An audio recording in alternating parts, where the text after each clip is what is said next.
Hello, what's up everyone? Welcome back to my YouTube channel. At this episode mga kamusikeros is nais ko lang i-share sa inyo ang aming side trip episode.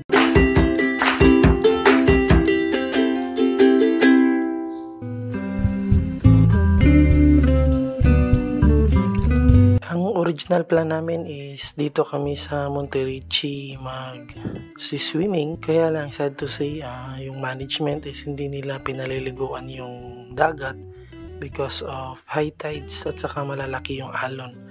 And because of that, so we changed our plan guys and we moved to Balingwan at binisita namin ulit yung dito sa Mantangali, Alibuag Resort. So actually nakapunta na kami dito last year at so yun nga, ito yung second option namin na puntahan because wala kaming choice.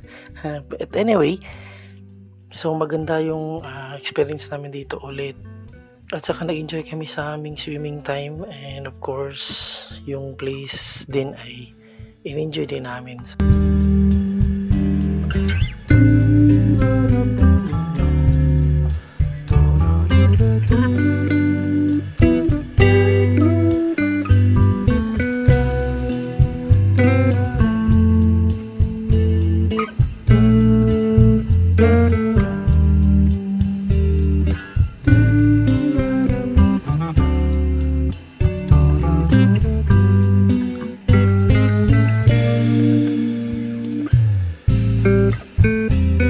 So yan is nag-lunch din kami after naligo at saka after kami nag-lunch so naligo ulit kami hanggang maghapon, no?